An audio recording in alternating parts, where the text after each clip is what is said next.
Thank you very much for joining Cinema Showcase tonight. And right now, join me in welcoming to the program and to Atlanta, Ms. Lauren Bacall. Thank you for being here. Thank you for asking me. Let me ask you first of all about the title of the book, By Myself. Now that either means you're alone or that you want to stress the fact that you wrote this book all by yourself. It means both those things. It means even more than that. I did write it by myself. I do live by myself. I've made a lot of decisions by myself. And I don't know what else by myself. I walk the dog by myself. It's many things. In this day when there's so many books being written, being ghost-written, I guess I should say, and as told too, was there ever any temptation to tell the story to somebody? Or? No, I never had that temptation. No, I hate those books. I mean, I never have liked them. I'd been asked to do it, but I'd always felt that, first I always felt I would never do it. Then I thought, if I ever did decide to do it, if that day ever came, I would do it myself. I mean, it's not an autobiography if you don't do it yourself, as far as I'm concerned, and it isn't anyway. Actually, it is not. And I felt that the point of it, I would never have been able to talk to anyone anyway about. Well, you felt it too private, or what? About the way I felt about anything. Okay. I mean, I think I would have censored myself all along the way, and wouldn't. I don't think you can talk to anyone the way you can sit with those yellow pads, which is what I did, and write it by yourself. And it is personal, and it is. I wanted the book to be. It was about me. I wanted it to be by me, and I wanted readers to have a sense of at least the kind of person I am, and I wanted it to have some humor in it, which I pride myself on having as one of the reasons I've managed to stay alive in this business is by having a sense of humor. And I mean, so that's why it never occurred to me to do it with anyone else. No, I would not. When did you decide to write it? Well, I agreed to do it over 3 years ago, about 3.5 years ago. It was not a cold turkey decision on my part. I was asked to do it, and I was asked to write my whole life, my beginning, my pre-Hollywood life, my after Hollywood life. And that appealed to me, and it appealed to me in particular because I had no other focus at that particular time. I mean, I had no acting that I was longing to do. I was not being offered marvelous plays or films. And the ones I was offered, I mean, I couldn't get myself steamed up about. And I had been living in England for 2 years and came back to America and felt very disjointed, very disoriented, as though I didn't belong anywhere. And I thought that, well, maybe it's a good time to kind of reassess my life and think of, I mean, where I want to go and what it all adds up to, if it adds up to much, and kind of get it all in order. I thought it was a good time to do it, and I was asked to do it by Robert Gottlieb, who is editor-in-chief of Knopf and who is a brilliant man and perceptive and sensitive, and there's nothing cheap or sensational about him, and I knew that he did not want to capitalize on the Hollywood scene. They don't publish Hollywood books, Knopf does not, and I'm just snob enough to want to be with that kind of a house. And so, I mean, it was a combination of all of those things at the right time. I was asked by the right man at the right time for me. Yeah. To use a somewhat of a cliched phrase, though, it is a very compulsively readable book. So many times I think books like that have a tendency to jump from one event to another, sort of like a songwriter, and then I wrote. Oh, yes, what's so I good know. about Well, my this? credits, I don't go into that very much. And that's good. That's good, because we want to turn the page, you know? Yes, but also those statistics, I mean, you can find in any encyclopedia. Yeah. That's just research about, you know, what films you've been in, who directed them, and when they were made. I wanted it to be personal. I mean, that was the point of my doing it, that it... Well, once you got into it, was it any more difficult than you thought it would be? Oh, definitely. How It's so? very difficult. It's very... well, I mean, you have to dig up your whole life again, you know, bit by bit. It's very difficult to... take everything out and look at it again And there are times that your mind just goes blank, and you just don't know what to write. I was pacing the halls of Knopf. So, frustration, and it's very hard to do. It's very lonely, which is not so bad, but it just is, it's physically and mentally tremendously difficult. And I found that when I came home at night, at the end of a day of Knopf, of writing at Knopf, I mean, I had started to write it at home, and there were too many distractions. So I decided that, as Bob offered me an office at Knopf, I decided that I would go to Knopf and write, and then I would come home and do my research, where I had all of my whatever books or clippings or letters I had, you know, were all together. And I found that when I got home at night, if anyone ever talked to me about going out, I couldn't. My brain just, it really is wearing to write, which I had not realized. I mean, you do use yourself. It's a tiring process. Was there a temptation to kind of Throw it stop out at the any window? point? Yeah. Oh boy, and how? What am I doing, I thought. Why? Why did I ever say yes? Oh, many times. And especially when I didn't know, you know, what to put down next. When I really felt I'd come up against a blank wall at certain periods of my life, when there wasn't that much to write about. But I'm the kind of a crazy hairpin that once I say yes, I'll do something. I've given my word. I'm stuck with it. I felt I had to do it. I remember when Mary Martin was here talking about her book, she said incidents she had no problems with, but dates always threw her. Dates? Dates. You know, she could remember something very well, but Yes. she said, now, did that happen in 1956 or 1952 or August or April or what? Yeah, I know. I know that is hard. But I think even more important than dates I think the incidents are more important. I mean, I think what you feel like, how things affect you, how people affect you. I mean, I think that's the most important thing. Yeah. The book is dedicated to the memory of your mother, and she obviously played a very important part in your life. The most, I would say. Did she encourage you to get into modeling and then into films? She encouraged me to do anything that I wanted to do. She stood behind me. I mean, I wanted to be an actress on the stage originally. Now, no one in my family ever knew anything about actors except they were odd persons. And we are odd persons, God knows. But she supported me. I mean, she started me in dancing school. I mean, it was the classic case, you know, at the beginning of a mother who decided that her daughter was going to have opportunities that she didn't have. That is cliche now, certainly. But the fact is that she did give me those opportunities by starting me in dancing school and modeling.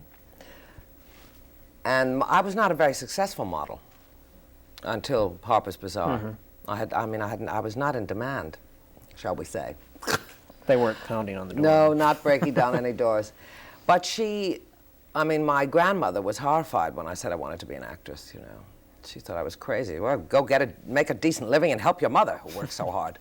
But my mother said, no, if that's what she wants, okay. She never tried to stop me or head me in another direction. No, she was wonderful. How wonderful, though, to have, I think, a parent like that. It makes you wonder how people make it who have parents who fight hold them back yes. and fight them. Well, she was amazingly instinctive and very, very smart. I mean, she was a woman who had worked all of her life, and she raised me alone, and I was her only child, and I was the light of her life. Yeah. And yet she did not move. I mean, she was matriarchal in a way, finally, but she did not move in on my life ever, which is extraordinary to be able to do. Yeah.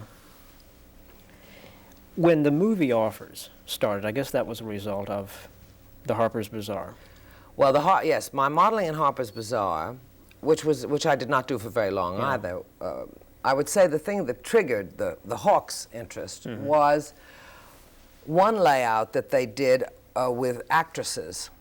There were 3 actresses. 2 actually had acted, and I was the 3rd.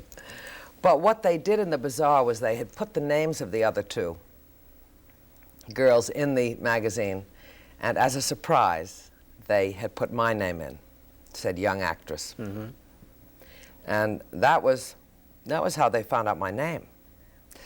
Then I was on the cover of the Bazaar after that. And it was Slim Hawks's seeing those and showing those photographs to Howard that led to the test. Yeah. But, no, I'm sorry. No, I mean, the only other offer I was just going to say was that came along at that time was the cover girl offer. Columbia. Yeah. Columbia, yes, making the film, and they wanted girls to represent magazines. Harper's Bazaar wanted me to be their cover girl. Yeah. Well, I mean, that was not a difficult choice to make, actually. I was going to ask how you could choose between a Columbia Pictures offer and an offer from Howard Hawks, though there must have been some doubt, maybe. Well, I mean, I didn't know anything about anything, obviously, right. And we start off with that. But my mother's younger brother, my Uncle Jack, was a lawyer, and he was a lawyer for Look magazine, among others. And so he had known something of the Hollywood scene, certainly more than anyone else in my family knew. And he found out about Howard Hawks. He had asked the Look people about Howard Hawks, and he had discovered that Hawks was not only this marvelous movie maker, but that he had not signed anyone to personal contract, and if he had wanted to sign me, to test me, with the possibility of putting me under contract to him, that was a fantastic opportunity, and much better than being one of 15 cover girls and having to sign a 7-year contract with Columbia. Yeah. And getting lost in the shuffle. Better to take that chance and have that attention.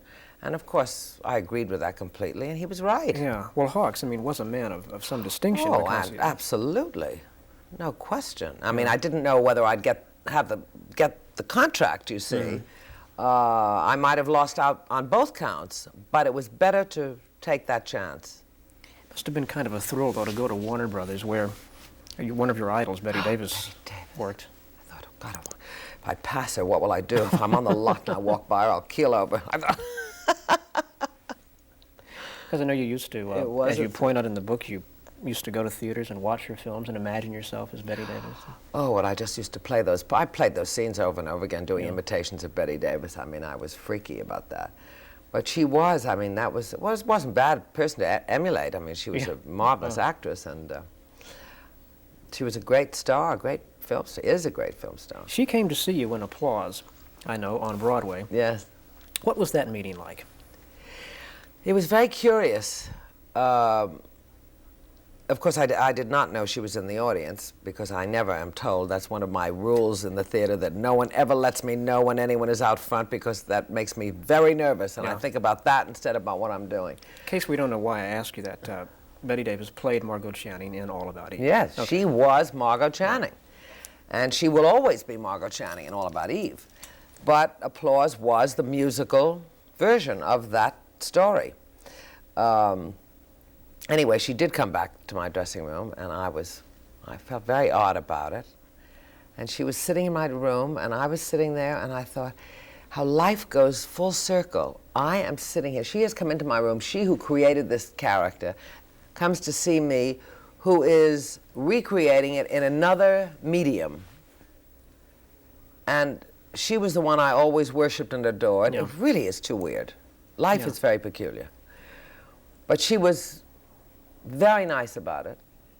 She was very generous about it. And funnily enough, I just came back from England, where I have been also talking about my book.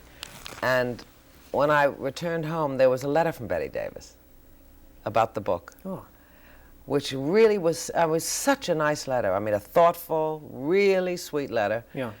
In which she said, of course she remembered the Gotham incident at the hotel. I had the pleasure of talking to her a couple of months ago, and let me ask you one thing I asked her, and that's about professionalism in the whole show business scheme of things. She says there is so much hard work involved in making films that to her there's too little room for temperament. Oh, I agree with her completely. It's boring to begin with. I mean, if people would just get on with it instead of indulging themselves, it would help. I mean, it's a bore, isn't it? I find that the best actors, with rare exceptions, I mean, occasionally there was a brilliant actor who was just a pain, you know, but most of the time, the best actors are totally professional and go about, I mean, you know, it's, Spencer Tracy used to say, remember the lines, hit your marks, and shut up the rest of the time, you know, just do it. Don't bump into Don't talk about how you do it, what you have to go through beforehand, pounding the walls while you're finding your character, just do it. And it's true, one must just play the part. Yeah.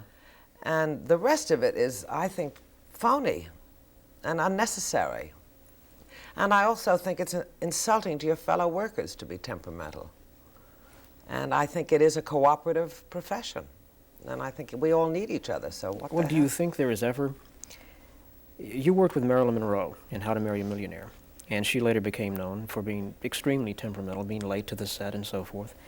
Are there times when there are excuses for that sort of thing? Being chronically late or whatever? Well, in Marilyn's case, she was late all during Millionaire, but she was late because she was so frightened, I think. I really think she found it very difficult to just walk onto a set and try to play a part. She was a very, very insecure woman. And she was not mean.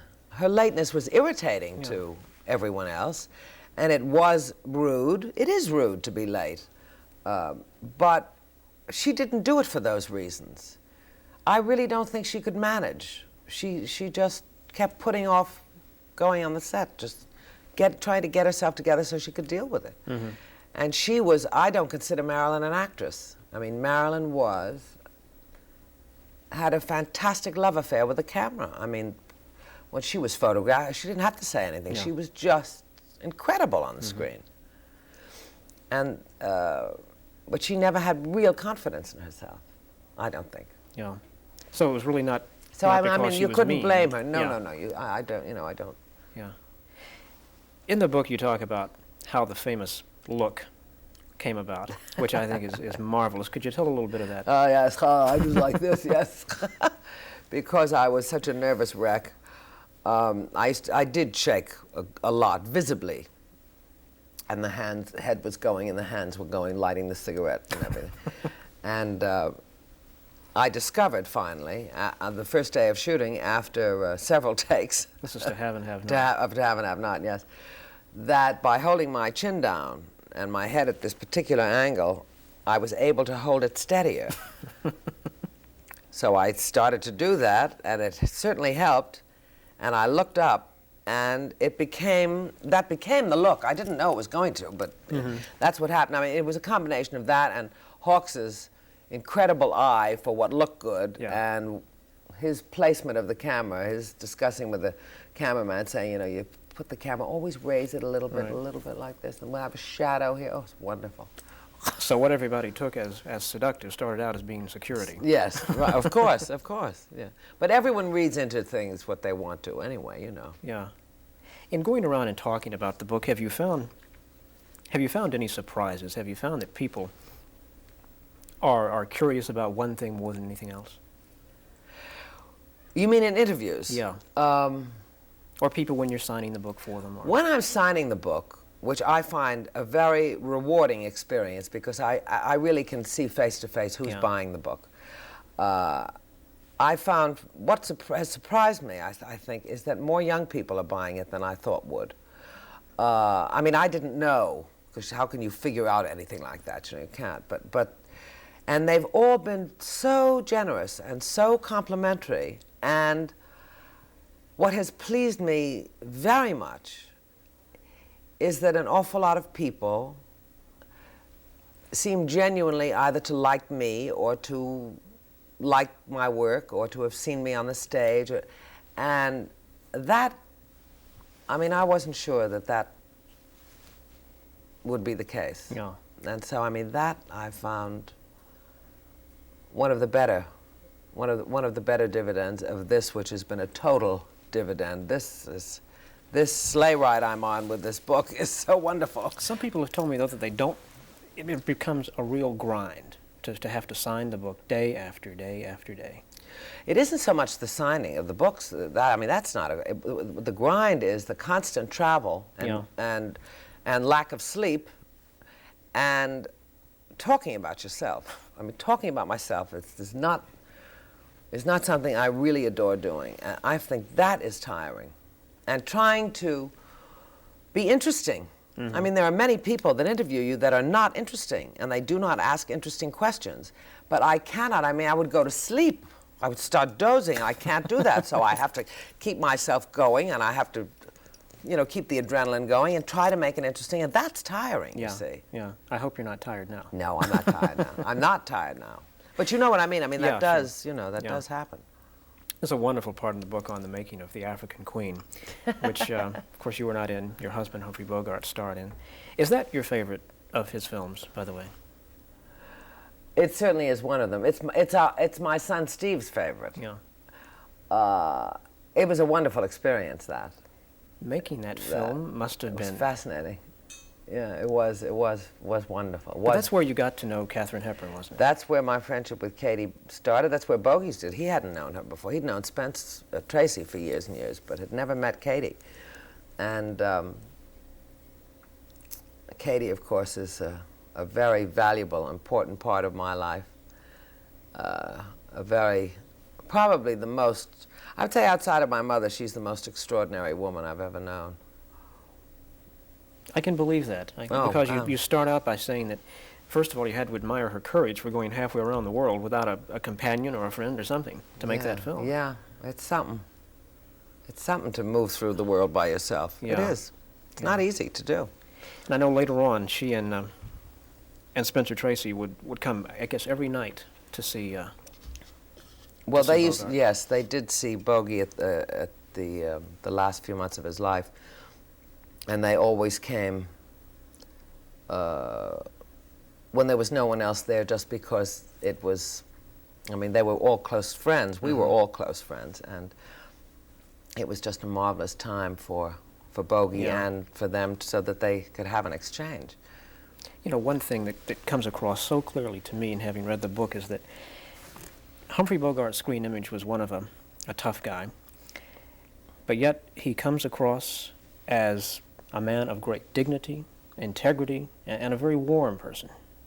And I think that just kind of leaps out of the book at you. And that's well, that I'm very glad about. But you know, I think that the reason that Bogey is a bigger star now than he's ever been, and will always be, is because I think his personal integrity and dignity permeated all of the roles. No matter how crummy the part was or the character that he was playing, I think that inner core that he had was apparent on the screen.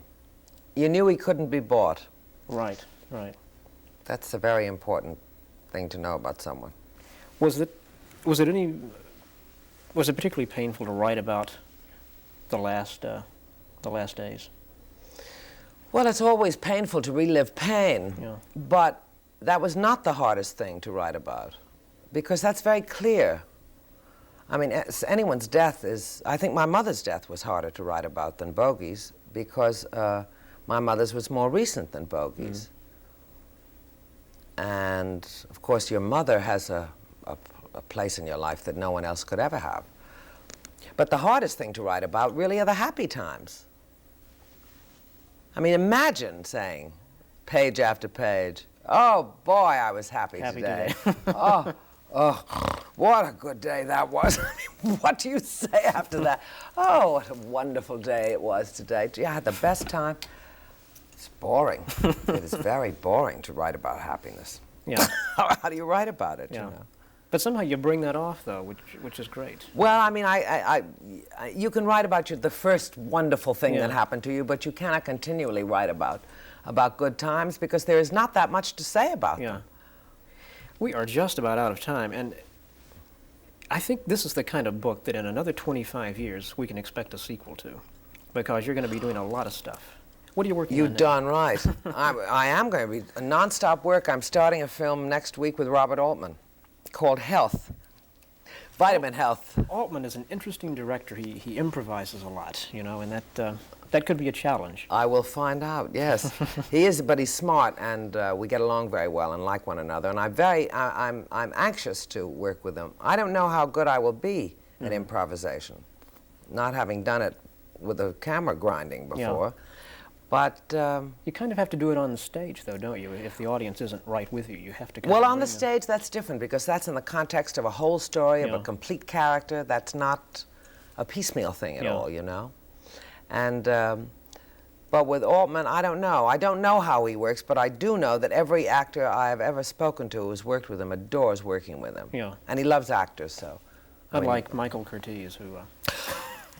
Goddamn actor bums, yes. This has been a great pleasure for me, and I do hope you've enjoyed it. I have, very much. Thank you. And come back and see us again. And good health. Yes, good health. My thanks to you very much. And my thanks to all of you for watching, and Joanne, thanks for the flowers. Good night.